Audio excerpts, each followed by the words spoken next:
नमः संस्कृताय। मित्रों, पाणिनि के सॉरी त्रिमुनि से संबंधित परिचर्चा हम कर रहे थे। त्रिमुनि त्रिमुनि आपके जो तीन मुनि हैं उनसे संबंधित चर्चा हम कर रहे थे। तो अब आपको पता लग गया होगा तीन मुनि कौन कौन से हैं। प्रश्न आ जाए तीन मुनि कौन कौन से, उनका सही सीक्वेंस क्या है, तो क्या बताओगे? पाणिनि, कात्यायन, पतंजलि। ठीक है, ये क्या है? इनका जो है मुनियों का क्रम है। कार्यकाल आपको पता है, इनकी उक्तियां आपको पता है, तो ये इनके ग्रंथ हैं, ये इनका कार्यकाल है और ये आपके त्रिमुनि हैं। अब इनमें से हम एक एक मुनि को लेकर के चलते हैं। एक एक मुनि के बारे में थोड़ी सामान्य जानकारियां हमें होनी चाहिए, जिसमें नंबर वन मुनि आपके कौन से आते हैं बताइए आप? नंबर वन मुनि जो हैं वो आपके आते हैं पाणिनि। और पाणिनि का कार्यकाल भी आपको याद हो गया होगा, कितना है? 500 ईसा में एक चीज हमें क्योंकि ठीक है, क्या होगा? पूर्व लगभग। इन्होंने जो ग्रंथ लिखा वो ग्रंथ कौन सा लिखा? जो हमें पता है उसके आधार पे इन्होंने ग्रंथ लिखा था, कौन सा? अध्याय। अभी तक हमने उस अनुसार अध्यायी नामक ग्रंथ लिखा। अब देखो, अष्टाध्यायी 8 हैं अध्याय, जिसमें उसको क्या कहा जाता है? अष्टाध्यायी। तो इस किताब से संबंधित ही कुछ बातें मैं आपको बता देता हूं, जहां से सीधे सीधे प्रश्न आ जाते हैं, है ना? तो सबसे पहले हम इस किताब को ही लेते हैं, अष्टाध्यायी। अष्टाध्यायी का मतलब होता है 8 अध्यायों का समूह। ठीक है, इसको कहेंगे अष्टाध्यायी। तो अष्टाध्यायी में अध्याय 8। अभी देखो, समझाना अध्याय हैं। 1, 2, 3, 4, 5, 6, 7 और 8। ठीक है, 8 अध्याय हैं और ये खाली भाग है, आप ऐसे मान लीजिएगा इसको, या मैं इसको इरेज कर देता हूं।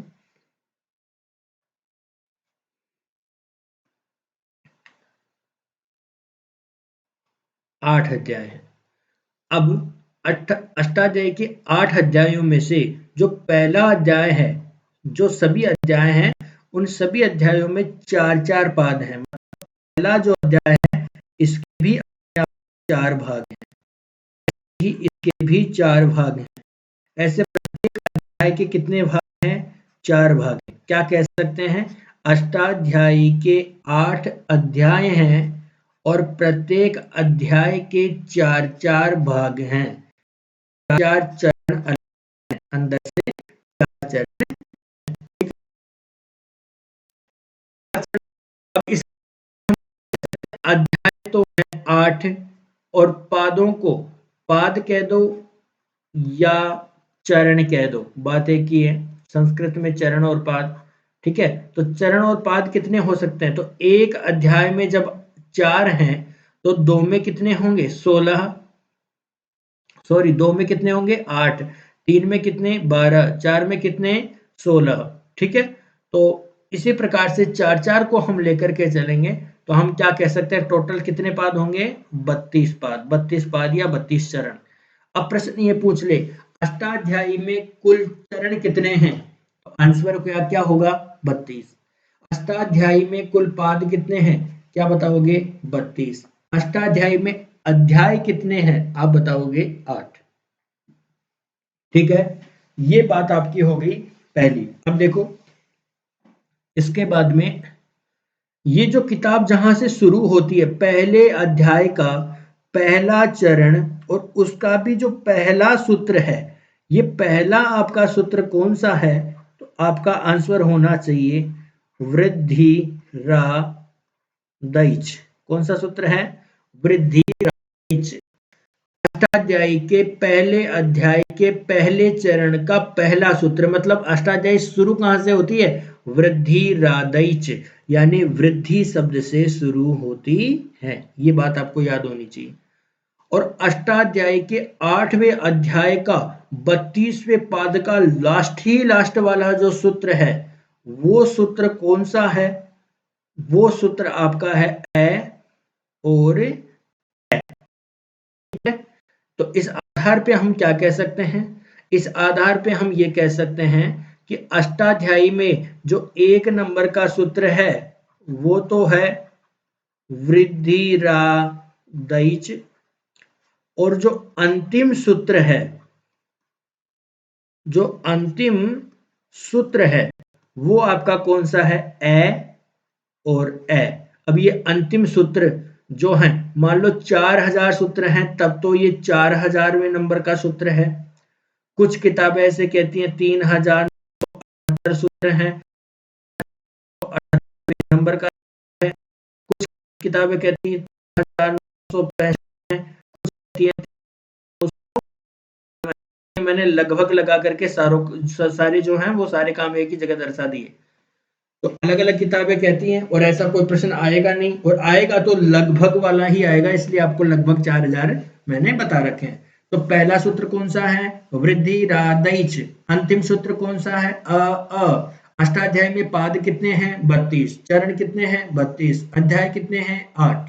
ठीक है, ये बात आपको याद रखनी है। अब देखिए, अष्टाध्यायी के जो 7 अध्याय हैं यहां तक, और एक जो है 8वें अध्याय का एक चरण, ये ठीक है।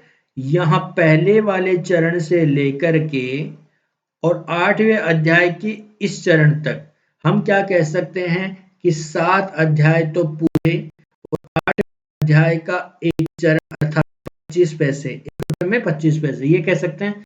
क्या कह सकते हैं? 7.25। ठीक है, तो 7 तो ये अध्याय और 8वें अध्याय का एक ही चरण, तो क्या हो गए? 7.25। इसे हम हिंदी में कहेंगे तो क्या कहेंगे? 7.25 अध्यायों को तो एक अलग भाग माना गया है, और अब अध्याय तो बचे नहीं, अध्याय बचे नहीं, क्योंकि 8वें अध्याय का भी एक चरण इधर है, इसलिए यहां तो 7.25 अध्याय हो गए थे, लेकिन 7.25 अध्याय हो गए, क्योंकि अध्याय यहाँ है, लेकिन यहाँ बेचारा अध्याय बचा ही नहीं। यहाँ तो 8वें में से भी एक गायब है, इसलिए इन 3 को अध्याय ना कह करके क्या कहेंगे? 3 पाद। तो इस अष्टाध्यायी के भी 2 भाग कर दिए गए। एक भाग जो है उसमें क्या है? 7.25 अध्याय, और एक भाग जो है उसमें क्या है? केवल और केवल 8वें अध्याय के 3 पाद। तो इस प्रकार से इसके 2 भाग कर दिए गए। अब संस्कृत में क्या होता है? सवा को क्या कहते हैं संस्कृत में? सपाद। 7 को संस्कृत में कहते हैं सप्त, और अध्याय को संस्कृत में क्या कहते हैं? अध्याय, और 3 को संस्कृत में क्या कहते हैं? त्री। पाद को संस्कृत में कहते हैं पाद। अब इनका जब हम नामकरण करें तो क्या हो जाएगा? देखो, सपा, सपाद, सप्ता, यहां दीर्घ संधि का काम हो गया, सप्ताध्यायी, और एक क्या हो जाएगा? आदि। 2 भाग हो गए। अब क्या अलग ग्रंथ है? नहीं। त्रिपादी क्या अलग से ग्रंथ है? नहीं, अष्टाध्यायी के ही 2 भाग कर दिए गए हैं। ये है आपका अष्टाध्यायी से संबंधित एक और आपको परिचय समझना चाहिए। सपाद सप्ताध्यायी क्या है? अष्टाध्यायी के 7.25 अध्यायों के संग्रह को सपाद सप्ताध्यायी कहते हैं। त्रिपादी किसे कहते हैं? अष्टाध्यायी के 8वें अध्याय के अंतिम 3 पादों के संग्रह को त्रिपादी कहते हैं। अब ये चीजें क्या हैं, तो ये क्यों बनाई गई हैं? तो ये इसलिए बनाई गई हैं कि मान लो जैसे कोई शब्द है और वहां आप कोई संधि इत्यादि कोई भी काम कर रहे हो व्याकरण का, अब एक सूत्र तो आता है यहाँ का, वो भी यहाँ प्राप्त हो जाए, और एक सूत्र यहाँ का आ जाए, वो भी यहाँ प्राप्त हो जाए। तो ऐसी स्थिति में क्या होगा कि जो ये सपाद सप्ताध्यायी वाला जो है वो ज्यादा ऑथेंटिक माना जाएगा, जबकि त्रिपादी वाला उस जगह क्या हो जाएगा, असिद्ध हो जाएगा, अगर टकराव वाली स्थिति होती है तो। और इसके अलावा अगर टकराव नहीं होता है तो त्रिपादी वाले अपनी जगह काम कर रहे हैं, सपाद सप्ताध्यायी वाले अपनी जगह काम कर रहे हैं। अब आपके किसी के दिमाग में ऐसे चल रहा हो कि सपाद सप्ताध्यायी के ही दोनों सूत्र आके टकरा जाएं तो, या त्रिपादी के ही दोनों सूत्र आके टकरा जाएं तो फिर किसको श्रेष्ठ मानेंगे? तो ऐसा होता ही नहीं है। पाणिनि की व्याकरण एक वैज्ञानिक व्याकरण है, जो जहां जो संभव है वो उन्होंने पहले ही बता दिया कि हाँ ऐसा हो सकता है, और जो उन्होंने नहीं बताया वो आज तक संभव ही नहीं हुआ। ठीक है, तो आपको ये याद रखना है कि अगर प्रश्न ऐसे पूछ लिया जाए सपाद सप्ताध्यायी और त्रिपादी दोनों के सूत्रों में से बलवान सूत्र किसके होते हैं, आंसर होगा सपाद सप्ताध्यायी के बलवान सूत्र होते हैं, त्रिपादी के असिद्ध हो जाते हैं, सपाद सप्ताध्यायी के सिद्ध रहते हैं। अष्टाध्यायी में अध्याय कितने हैं ये अब देखो, एक प्रश्न यहां से एक लॉजिकल प्रश्न और बनता है, सपाद सप्ताध्यायी ये पूछ ले इसमें अध्याय कितने, ये तो सभी को पता है 7.25 अध्याय हैं, ये पूछ ले सपाद सप्ताध्यायी में पाद कितने हैं, तो आप कितने बताओगे? आपका आंसर होना चाहिए 29 पाद है। कैसे हैं? देखो 7 अध्याय तो पूरे पूरे, तो एक में 4 हैं तो 7 चौक 28 और 8 एक ले लेंगे तो कितने हो जाएंगे 29। फिर से देखो 7 अध्याय हैं, एक अध्याय के 4 हैं तो 7 के कितने हो गए 7 चौक 28 और 8वें का 1 तो कितने हो गए 29 पाद हैं। और त्रिपादी में कितने पाद हैं? तो आपका आंसर होना चाहिए त्रिपादी में कितने पाद हैं? 3। पाद चरण शब्द भी दे सकता है, कितने चरण हैं? 3। अब ये पूछ ले कि त्रिपादी के अंदर कितने अध्याय हैं, तो आप क्या कहोगे? त्रिपादी के अंदर अध्याय हैं ही नहीं। त्रिपादी के अंदर तो अध्याय तो कब होते, जब 8वें अध्याय का स्वतंत्र रूप से होता, तब तो हमें एक अध्याय बता देते, लेकिन यहाँ तो त्रिपादी है, चतुर्पादी ही नहीं है, एक ही इसका चरण तो सपाद सप्ताध्याय में गया है। त्रिपादी में अध्याय नहीं है, पाद कितने हैं? 3। सपाद सप्ताध्याय में 29 पाद हैं, अध्याय कितने हैं? 7.25। ठीक है, तो ये सामान्य जानकारी आपको जो है मैंने दी। इस अष्टाध्यायी की किताब में पाणिनि ने ये कहा है कि मेरे से पहले जो हैं 10 आचार्य ऐसे हुए हैं जिन्होंने व्याकरण सब्जेक्ट को लेकर के लिखने का काम किया है, राइटर का काम किया है, ये पाणिनि खुद कह रहे हैं। तो अब आप सोचो, हम विकसित हो रहा है, तो हम मान लीजिए, अब आप सोचो पाणिनि की व्याकरण हमारे समझ में आ नहीं रही है, जबकि यहाँ तो ऐसे लोग भी थे जिन्होंने पाणिनि को पढ़ाया था, पाणिनि से पहले चल रहा था तक्षशिला विश्वविद्यालय। ठीक है, तो अब आप देखो कि इतने ऑथेंटिक संस्कृत का व्याकरण बनाने वाले जब हमारे यहाँ भारत भूमि से हैं, तो हमारा भारत कितना विद्वान रहा होगा, कितने ऑथेंटिक ग्रंथ उन्होंने लिखे हैं, कितने लिखे थे, लेकिन काल के गर्भ में आज वो सब कुछ समा गए। आज हमारे पास में वेदों की ऋचाएं तक सुरक्षित नहीं है। ठीक है, तो ये सारी चीजें विडंबना ही कह सकते हैं हम इन चीजों को। तो ये बातें हो गई। अब देखो, हम पाणिनि से संबंधित कुछ बातें और कर लेते हैं। जैसे मान लो खुद का जो इनका नाम था, वो इनका नाम क्या था? तो इनका नाम था पाणिनि, और इनके पिता का क्या नाम था? इनके पिता का नाम था पणिन, और इसी आधार पे इनको कहा जाता है पाणिनि। जैसे भरद्वाज से उत्पन्न को भारद्वाज, वशिष्ठ से उत्पन्न को वासिष्ठ, अत्रि से उत्पन्न को आत्रेय, ऐसे पणिन को से उत्पन्न को पाणिनि। माता, इनकी नाम क्या था? माता का नाम था दाक्षी, दाक्षी में ई बड़ी है, इसी आधार है। पाणिनि का एक अपर नाम था, क्या नाम था? दाक्षी, क्या नाम था? दाक्षी पुत्र। इनका जन्म हुआ था सलातुर में जन्म होने के कारण इनको सलातुरीय भी कहा जाता था। सलातुरीय भी पाणिनि का नाम था क्योंकि सलातुर में जन्मे थे। दाक्षीपुत्र भी इनको कहा जाता था क्योंकि माता का नाम दाक्षी था।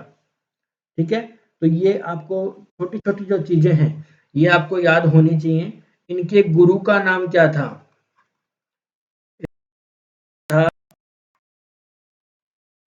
आचार्य उपवर्ष। और कुछ किताबों में मिलता है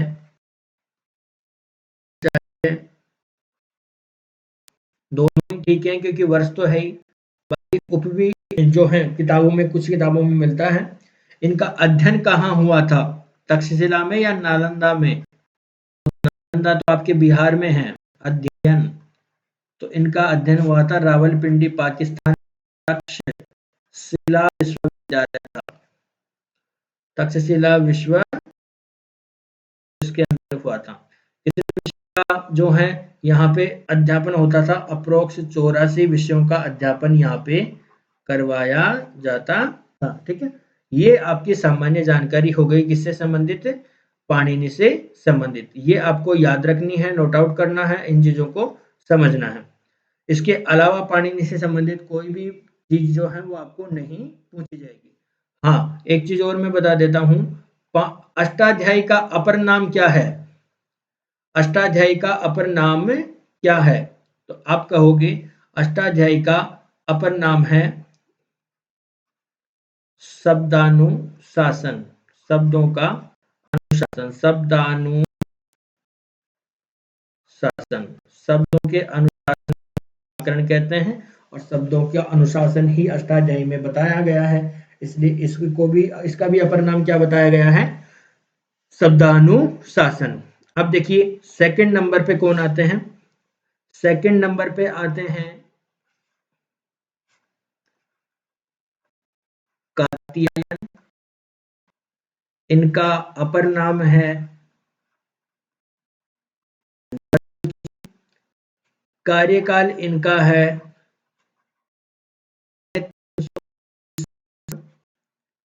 रचनाएं इनकी क्या है? वार्तिक। तो इन्होंने क्या जो है लिखा है? तो अष्टाध्यायी के जो 4000 सूत्र हैं, इन 4000 सूत्रों में से इन्होंने ये कहा कि 3500 सूत्र तो,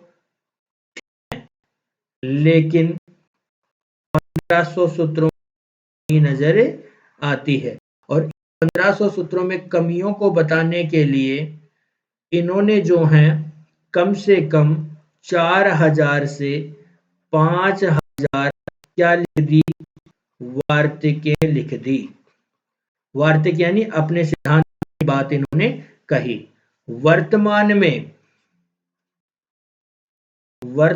अब देखो इनका तो था नहीं, हम अन्यत्र किताबों से पढ़ते हैं, तो वर्तमान में इन 4000 से 5000 में से हम केवल 836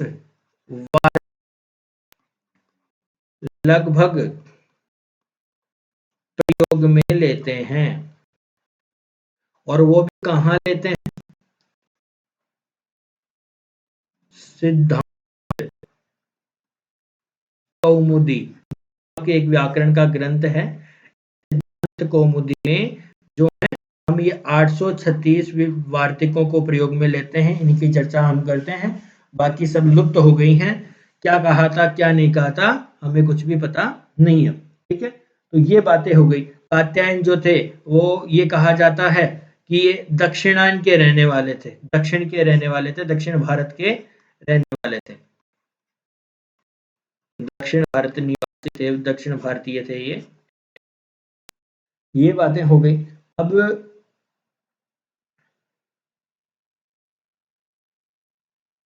इसके बाद में हम आगे चर्चा करते हैं तीसरे नंबर की।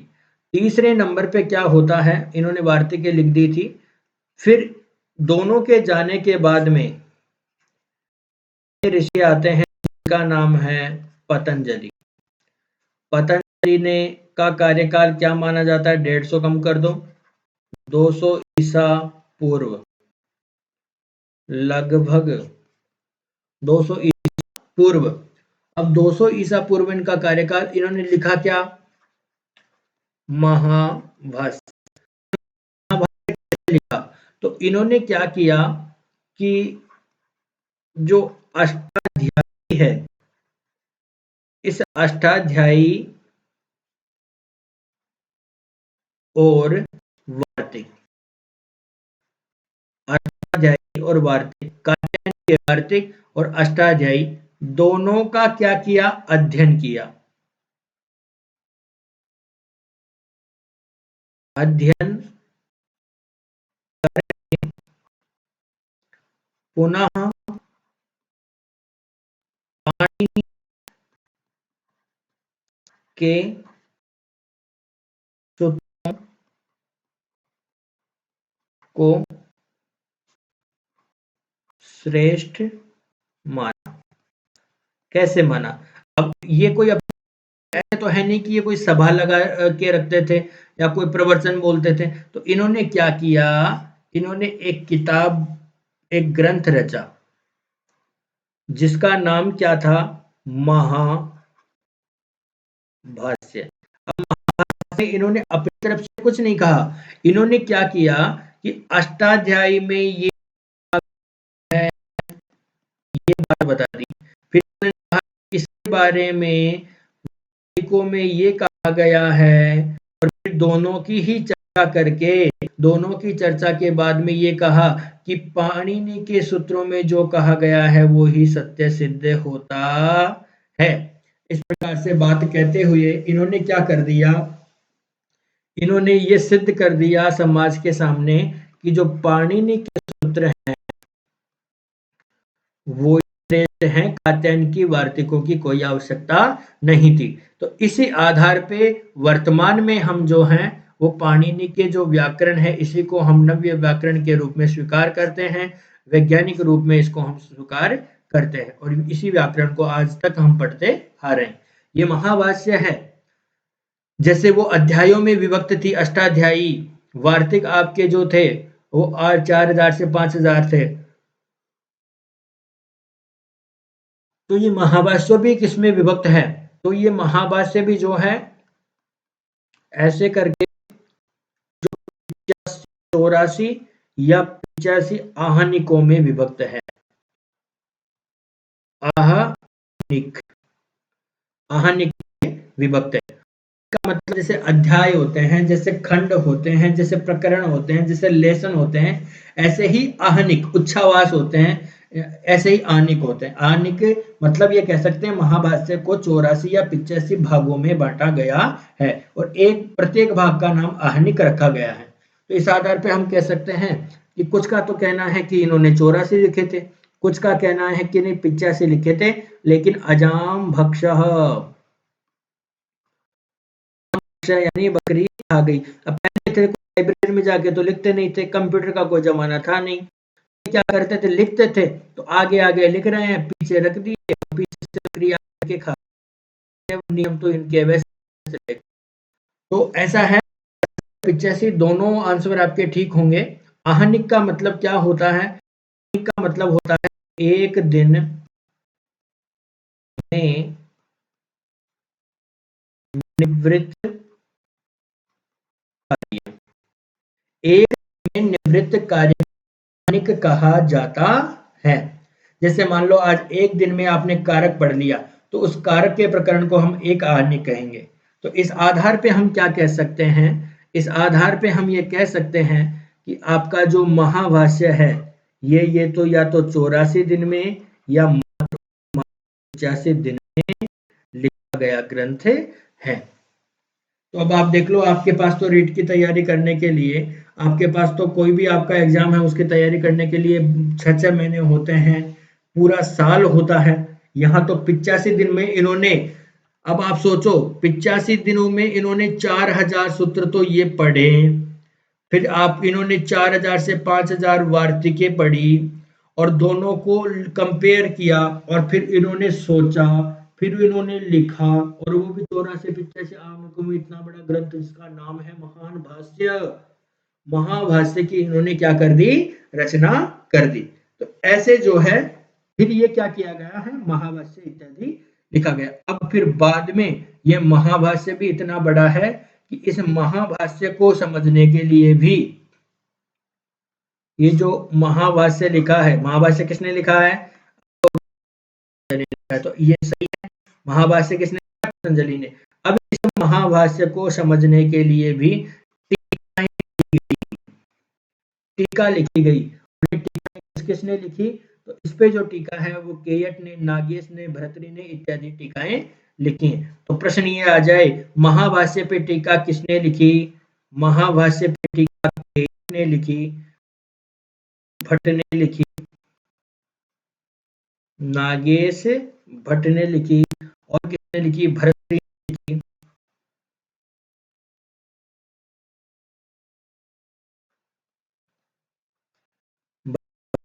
लिखी तो केयट, नागेश, भट्ट इत्यादि ने, भर्तृ इत्यादि ने इसमें महाभाष्य पे। यहां तक हमारे त्रिमुनि की सामान्य परिचर्चा संपन्न होती है। अब क्या होता है कि हमारा जो अष्टाध्यायी है, जो अष्टाध्यायी है, फिर से हम पाणिनि के ऊपर आ जाते हैं। जो अष्टाध्यायी है, अब अष्टाध्यायी क्या है, तो इस अष्टाध्यायी को, अब ये अष्टाध्यायी में तो बहुत लंबे सूत्र हैं, इसमें तो लगभग 4000 सूत्र हैं। अब पढ़ सकता, फिर क्या होता है कि के लिए एक ग्रंथ लिखा है वैयाकरण, यानी जो व्याकरण को जानने वाले हैं, इन्होंने व्याकरण जान करके व्याकरण सिद्धांत और कौमुदी किसने लिखी, राइटर हैं भट्टोजी दीक्षित। किसने लिखी, भट्टोजी दीक्षित ने व्याकरण लिखी। वैयाकरण सिद्धांत कौमुदी के राइटर कौन है, भट्टोजी दीक्षित। अब इन भट्टोजी दीक्षित के ही एक शिष्य हैं जिनका नाम है वरदराज। वरदराज को ये लगा कि गुरुजी भी बहुत बड़े हैं, हमें इनको भी सॉर्ट कर देना चाहिए। इनको सॉर्ट करने के चक्कर में इन्होंने दो ग्रंथ, एक तो इन्होंने क्या लिखा, मध्य सिद्धांत कौमुदी, मध्य सिद्धांत, और दूसरा जो इन्होंने वो लिखा लघु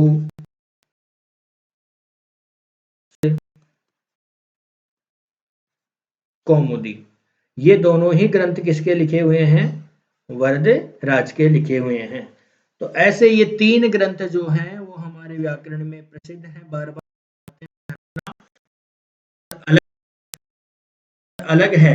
व्याकरण सिद्धांत कौमुदी अलग है, व्याकरण सिद्धांत कौमुदी भट्टोजी दीक्षित की लिखी हुई है और मध्य सिद्धांत और लघु सिद्धांत कौमुदी वरदराज की लिखी हुई है। तो अब इस क्लास को देखने के बाद में आप अपने जो है आईने के सामने खड़े होकर के ये कहें कि हाँ अब मुझे पता लगा अष्टाध्यायी किसे कहते हैं, सूत्र क्या होते हैं, वार्तिके क्या है, महाभाष्य क्या है, नागेश भट्ट कौन है, केयट कौन है, भट्टोजी दीक्षित कौन है, वरदराज कौन है, पतंजलि कौन है, कात्यायन कौन है, सपाद सप्ताध्यायी किसे कहते हैं, अष्टाध्यायी किसे कहते हैं, सलातुर्य क्या है, आचार्य उपवर्ष किसका नाम है, तक्षशिला में कौन पढ़ने गया था, भगवान शिव की तपस्या किसने की थी, ठीक है, सपाद सप्ताध्यायी किसे कहते हैं, त्रिपादी किसे कहते हैं, अष्टाध्यायी का प्रथम सूत्र कौन सा है, वृद्धिरादैच, अंतिम सूत्र कौन सा है, अष्टाध्यायी में अप्रोक्स 4000 सूत्र हैं, कुछ किताबों में 3978 भी मिलते हैं, कुछ किताबों में 3965 मिलते हैं, कुछ में 3995 मिलते हैं। अष्टाध्यायी में चरण 32 हैं, अध्याय